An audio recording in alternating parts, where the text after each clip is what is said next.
I'd now like to call on Mike. Where is Mike? Yeah. Oh, good.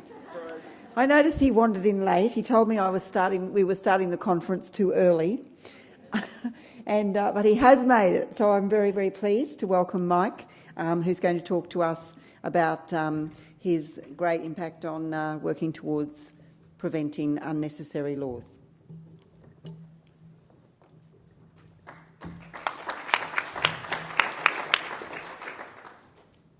Hi everyone.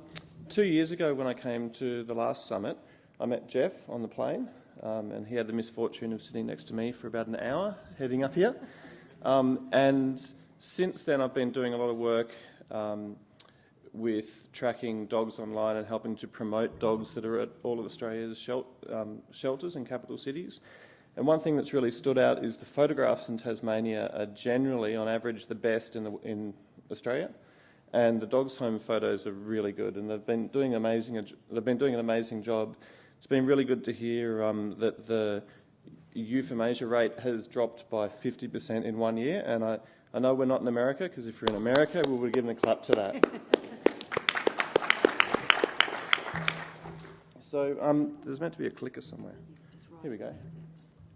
Oh, good. That's good. You get to see my face. The topic of this talk is fixing Victoria one law at a time. My background was I read Redemption in 2009. Could I just do something? It's really annoying when people do this. Could everyone stand up? Now you get to sit down if you've read Redemption. It's about 30% of the people have read it. There's really good news for the people who are too busy saving animals to grab a copy of this book and read it. You can download a short version, just 8 pages. You can download from here, and I'll have my slides online later. And I have about 20 copies if anyone would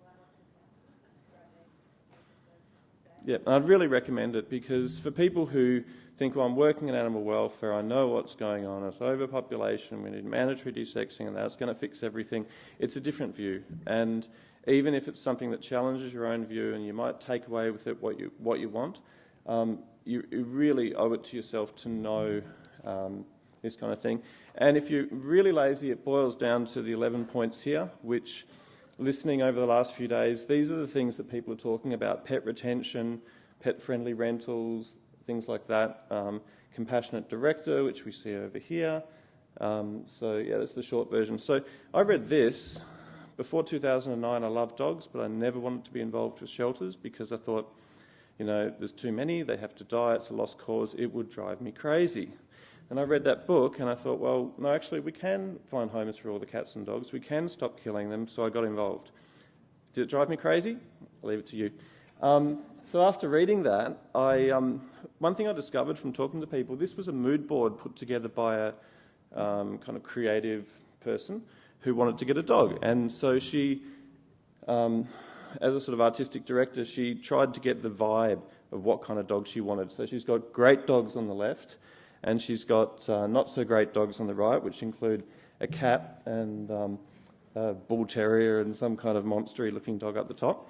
And she was frustrated because she'd spent a month trying to adopt a dog from a shelter and from a rescue group and was just frustrated. And she was going to go to a pet store because it was too hard. So one of the things that I did was I built the Good for Dogs shelter map, which shows all of the shelters in all the capital cities in Australia. So people, if you ask people in Melbourne, where can you adopt a dog tomorrow, they might know 2 places, 3 places. There's about 13 or 14 places, and this updates every half an hour with what dogs and cats they've got available, and then it links through to their site. Then I decided to copy Google Images. This is updated every 30 minutes with every capital city, pretty much all the dogs and cats in all the shelters. And the secret is the new ones are listed up the top, so if someone's looking to get a dog, they can keep clicking on it every hour, and they can be the first to get down there and, you know, get the dog that they want. But I don't tell people that because I want the ones down the bottom to find homes too. So I just built the tools that I would want if I was trying to get a dog or a cat. And the way it works, no shelters had to do any work, no shelters were harmed in the making of this website. I just wrote code like Google that goes and scrapes their sites every half an hour. detects when new dogs' photos have been put up or taken down. So if one of these dogs gets adopted, within half an hour it gets removed. So it's automatic, and I haven't done any work on it in 6 months. It just runs. So the other thing was, I thought, that's great if people are looking to adopt. What about people who aren't looking to adopt? I found out that 6,000 people a month type into Google dogs for sale in Perth. Now, those people aren't looking for pet rescue or adoption. If we can get some of those people to consider adoption and sell them on it, then we're going to grow the market. We talk about pet overpopulation, we've got shelter overpopulation, and we're not marketing as well as the pet shops and the puppy farmers. So the number one search result, if you search for dogs for sale in Perth, is a site called Dogs for Sale in Perth. And that's at dogsforsaleinperth.com.au. It's really spammy, and it's updated every 30 minutes with the latest dogs at different shelters. And it's just a lightweight little site that's getting over 2,000 visitors a month. And these are people who, they're ready to buy a dog. You know that they're not sold on adoption. And so even with a conversion rate of 1%, that's 20 dogs in Perth a month being saved through that. And once again, I don't get any sponsorship. I don't ask for money. I just do it. So, thank you. You didn't have to do that, but I'll be paying you after. So, in 2010, I met a dog called Oscar. Oscar was a beautiful, herdy sort of dog. Didn't look you in the eye, totally wanted to play with the ball. And there's a famous dog trainer in Australia that wanted to get him to put him into scent detective work. Oscar was killed the day this photo was taken because in Victoria we had a rule that said the maximum time that shelters can keep... Sorry, I'm thinking about cats again. The maximum time that any animal selected for adoption can be kept is 28 days. And I thought this was really wrong, so... so I want to do something about it. And so I didn't know anything about changing laws, media, all that sort of thing. So I just had to learn. So the first thing that you've got to do, and if you want to bring in TNR, because I've heard people say, TNR is illegal. Cool, you can change that. You have a look to see if there's any good scientific basis to support something being illegal, or if you want to bring in a law, you look for some sort of evidence to support it. And what you'll find with a lot of these things is there's none. Somebody who's run a shelter for 20 years has said, this is the case, and people don't question it. We get that in the media with pit bulls, we get that with anything, and you'll get that too. You can say a load of stuff that's not based on any evidence, and the media will publish it and people will believe it depending on who you are. But I don't advise you to do that because that's evil. So do your research. In Victoria, we've got the Domestic Animals Act, which is Victorian law, and it gives the Minister power to make codes of practice for any type of domestic animal business, and that includes shelters. Now, some people say shelters shouldn't be trusted to run things themselves. There should be a prescriptive set of rules that determines what they can do, and one of the rules they put in Victoria was 28 days, that's the maximum that you can keep a cat or a dog. I thought that was crap. So the next thing to do before you get your messages and stuff is identify who the stakeholders are, because they're going to be either opposing it or going with you on this. And I thought the stakeholders here, besides the animals, are the shelters. And so I identified who they were and then thought about the messages. So the desired outcome, if you don't have an outcome, you can sell all the T-shirts you want, but it's not going to get you anywhere. So that was to abolish Victoria's 28-day rule. It was important to say abolish because there were some people in the industry that said, let's make it 6 weeks, or let's make it 12 weeks. And some of those people were our biggest supporters, and that were the first to come on board because they didn't want to look like meanies. And that was a stakeholder management issue from the start. So come up with some very simple messages because people will get it wrong. Media will get it wrong. People will twist what you're saying. People who are perhaps jealous or whatever will turn around and go, So you need to minimise your exposure and minimise the target area for attack. So the messages here were, it's unprecedented. I phoned up shelters around Australia when I was doing my research, and I asked RSPCAs around Australia. It's really handy having them everywhere. And I said, how long are you allowed to keep dogs and cats? And they were going, we don't have a limit, but on the mainland there's a limit.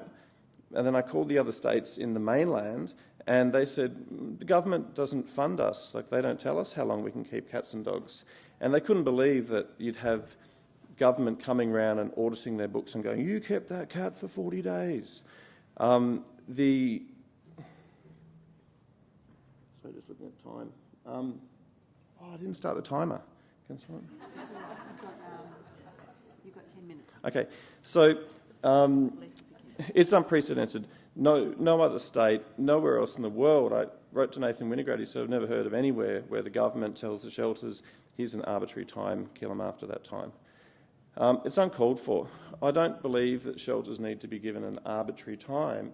They should be required to look after the welfare of the animal. If the animals aren't coping, then they should put strategies in place, and that may mean killing them, or it may mean putting them in foster care, or walking them more, or whatever.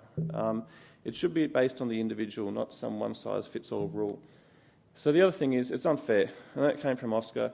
That's also unfair on the shelter workers who are working with these animals going, hell, if we don't adopt them by Thursday, not going to make it to the weekend. It was ridiculous.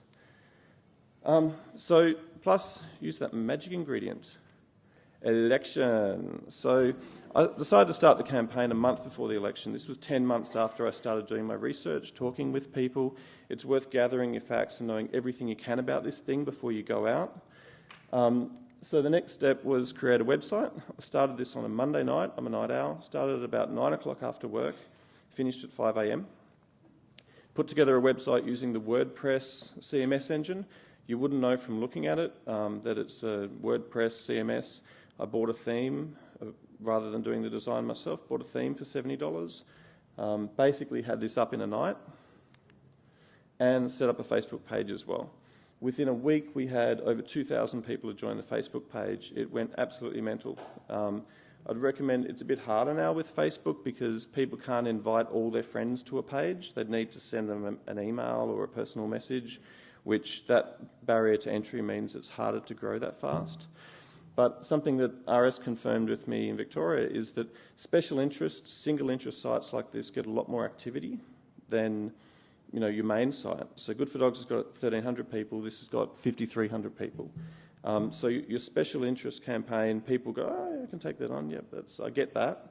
And you will get more activity there. So all the Melbourne shelters endorsed it and sent endorsements within 24 hours. More than 2,000 Facebook fans in a week.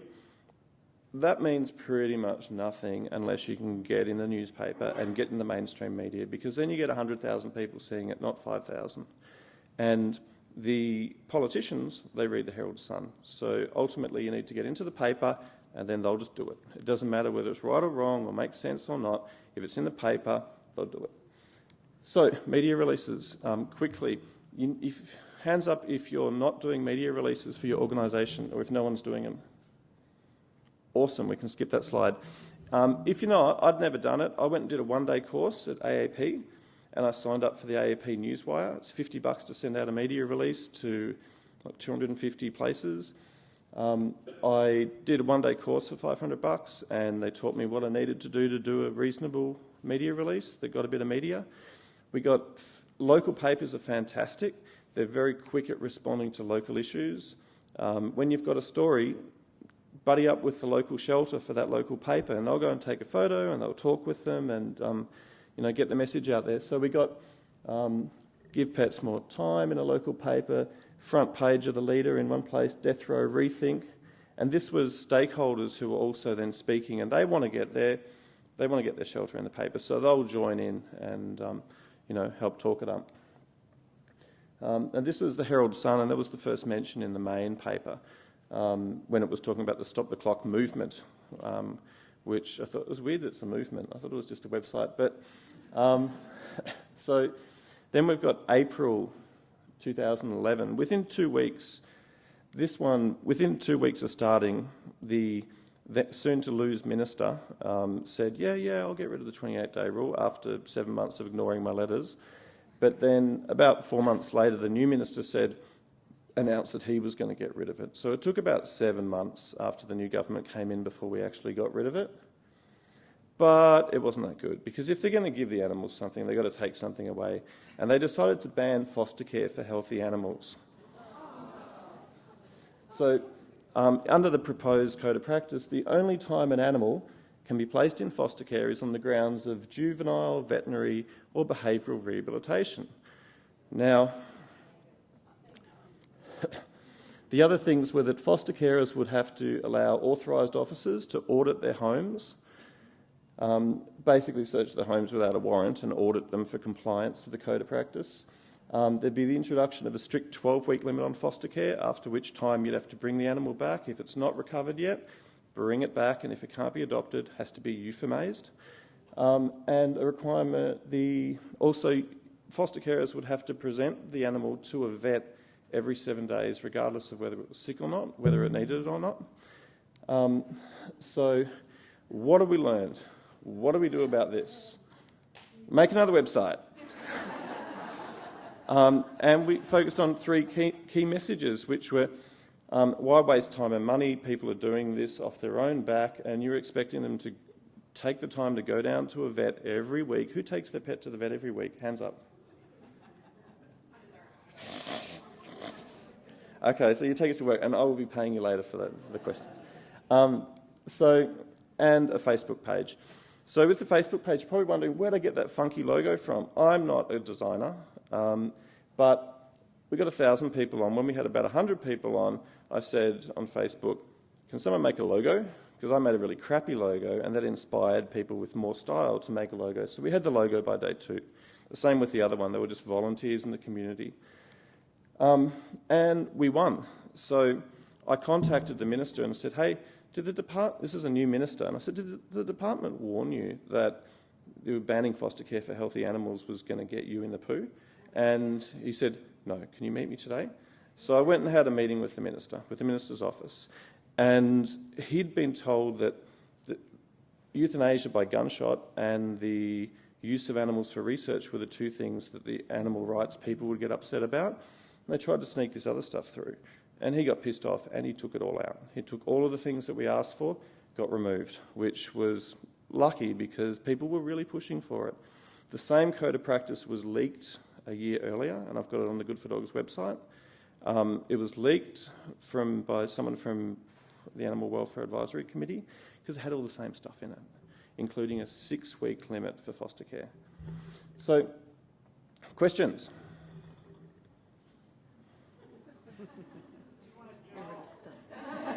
I'd love a job. Do we have 2 more minutes?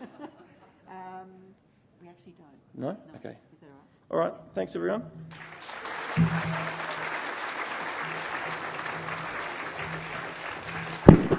Thank you, Mike. That was fantastic.